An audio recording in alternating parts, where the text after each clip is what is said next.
How are you feeling? I mean, I'm a little hungry, and someone brought something that smells really good in here, so a little ravenous, but spirits are high. Had some good photo shoots and everything. I think I'm gonna look good up on the TV for sure. You were supposed to fight in July. What happened? I had an AC joint separation, and I couldn't use my right hand, and I couldn't grapple, and I was considering still fight, but then seeing Elvis knock two people out, I think I got pretty lucky with that one, because I wasn't blocking that left hook. That hand couldn't even get to my damn eyebrow. So, the Lord works in mysterious ways. But I'm back, baby. I could grapple, both my hands work. Yeah, I'm happy. You're known to fight through injuries before, so I guess how difficult was it to say, I'm not fighting? I mean, I really didn't want to. My wife would just tell me like, please don't do this. She's like, this isn't like a leg. I couldn't like put it like I couldn't switch my stance to hide it. Like I need my right arm, and I couldn't grapple. Like if I could grapple, if it was my hand, I probably still would have fought. But shoulders are important, and it's like one of those things where it's like my shoulder still hurts. And I'm talking to all these fighters who had the same injury. They're like, oh, mine still hurts. I'm like, oh, how long ago was your surgery? Like 12 years. So the future's looking pretty bleak, but it's good enough. I won't feel it on fight night, that's for sure. Obviously, Elvis is having a pretty good year. Is that a fight that you still want? No, no. I mean, if the UFC gives it to me, I'll take it. But I mean, I think now he's ranked higher than me. He's off a 2 knockout streak. If it happens, it happens. But I'm counting myself lucky. So to respect to him, he knocked out one of the most highly acclaimed prospects in the division, and then he knocked out another guy in Brazil. So I mean, preferably not. But if it happens, I'm down. I won't shy away from a challenge. Chase Hooper. When you got this name thrown in front of you, what were your thoughts on the matchup? I don't. I still don't have an answer for that question. Like this fight could go. This could be a really sloppy, ugly, like grappling thing. It could be like a very tedious clinch fight, or it could be really fun, like grappling exchanges. And I'm not sure which one I want because we're both clearly more dangerous in one position, but it's each other's strengths. And like me and Chase aren't like buddies or anything, but like I support Chase. I watch all of his fights. Like we talk at the PI when we meet each other. A really polite young kid. Yeah, like I have mixed feelings about it. But one thing about this sport and about this career choice, like I'm always beating up my friends. And we do it every week. So, I can beat up an acquaintance for 15 minutes. Before the fight, we're business partners. For 15 minutes, I'm going to hate you. I'm trying to, like, orphan your children, like Sean Strickland-esque things, insert there. And then after the fight, hopefully we could be friends. We'll see. I'm sure you've been seeing it, but everyone's saying, like, this is the most meme fight of all time. I guess, obviously you're both known for your ground game. So, usually if it's two ground specialists, you guys are going to strike, but do you want to test your jiu-jitsu versus his jiu-jitsu? I mean, maybe at the UFC Invitational for grappling, but this ain't jiu-jitsu. People don't want to see grappling. They want to see knockouts. And I'm going to do my best. I'm not promising nothing, but I'm going to do my best, and he's going to do his best. I'm pretty sure we both went into this fight, and we're like, this is the one, He's like, he hasn't knocked anyone down yet in his career. He's like, this is going to be the guy I'm going to knock down. Nick Fiore almost went down. It's going to be Jordan. At least that's what I'm imagining. I'm like chasing more evil in my head, Yeah, I think this could be a really fun fight. I think my only chance of fight of the night is with Chase Hooper. Because I'll never try to have a fight of the night with anybody else, but we could bang, bro. Let's go. We could go. You posted about it, and I think a lot of people were shocked that you're the underdog in this fight. What do you think about that? Nigga, you know what I think about that. 260 plus 260 underdog at one point. Like Patty made sense. Like 400, 450. He has a lot of hype, but I lost. Proven right. Bookies were right. But like, why? He beats Nick Fiore. Like. If I wanted to outstrike Nick Fiore, I would have outstruck him. I would have finished him. Like, that doesn't count.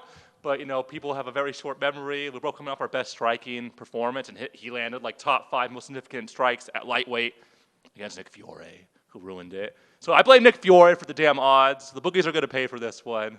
I'm gonna do my best. What if I lose? I'll lose graciously, all that stuff. But I'm very hurt. I was having trouble with this fight until I saw the odds, and I'm like, someone's gonna pay for this, damn it. Like, I am not a plus 260 underdog, and then I'm gonna say that and get tapped out in 14 seconds. You watch. Speaking of big underdogs, your old pal Sean Strickland is now champion. What were your thoughts when you saw him win the title? I mean, it was awe-inspiring. It was it was a lot of emotions because, like, a lot of people were like, there's no way. And we're like, Sean could do it, but if he's not going to grapple. Then he went out there and didn't grapple at all and still won. And it's like, he won a belt after losing his leg 4 years ago. He doesn't bend his knees when he fights, He can't, he's crippled. He's all these things. And he beat arguably the best middleweight of all time. It's freaking inspiring stuff. It's also like, dude, what are my excuses? Like, I have 2 working legs, and I'm black athlete. Like, I have all the advantages. Like, fate hooked me up, and like some unathletic white guy on 1 leg and win a belt. I have high hopes. Damn it! Like, anyone could do it if Todd Strickland could do it. I wanted your thoughts on Patty versus Tony. I know that you really love Tony and you fought Patty. So what do you thought about that fight? Like, I'm in a weird position, because you always want your opponents to like be very successful because it makes you look better by like association. But it's a lose-lose situation for Patty. Like, I don't think he really gains much for beating Tony. Like, he's already as popular as Tony in terms of like fan base and like social media hype. But like this is the fight. Like, this could be the fight for Tony. Like, they both have bad defense.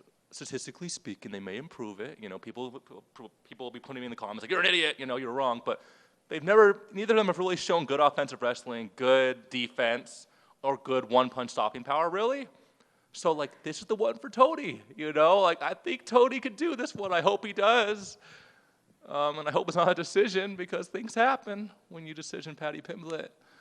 I mean, I want Patty to win for my ego, but for my heart and my soul, I want Tony Ferguson to win and then to ride off into the sunset and, be a fitness influencer with David Goggins. They could lunge off into the sunset. Makes sense. And then finally, what's the book count right now? Right now, what's your wife's book count at? 60, I think 69. Trouncing her, 82 right now. Hopefully I'll be at 85 by the end of this week. But also, if I get knocked out, I'm probably going to have to reread some passages. I'm not going to remember that. So at least 84 for the end of this week. But 82 right now. I just finished like 8 more books this month. I'll have a really easy, lazy December with a newborn. Yeah. Awesome. Thank you.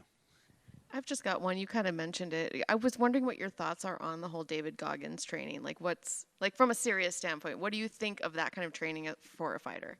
I mean, Tony's main strength was his conditioning, his mental toughness, and that's not been his weak point in my humble, unranked, nobody opinion. Tony's always been mentally tough. He's always been crazy. He's always trained crazier than any other fighter. So I think it's weird for him to double down on where he's not showing anything lacking. So, I mean, maybe he's turned a corner. Maybe Tony even has like a more dangerous demon inside of him. The devil was unleashed. That's what like David Goggins said. I mean, I think it could work. If it works for anybody, it'll work for Tony. But that made me kind of scratch my head, maybe a little worried for his prospects in the upcoming bout. A lot of fans were really bothered by how many times he was puking and how many times he filmed himself puking. How many times do you puke during training? I have never puked from exertion in my life. Maybe I never work hard. Like, there's definitely that to be said. Maybe I've never worked hard enough. But like, puking when that doesn't make any sense to me. Like, from an evolutionary standpoint, like, you're in a really weak point. Let's make you weaker. I've never puked. I've never been close to puking. I've almost puked from nerves, but never puked from fatigue. So never. The answer is never.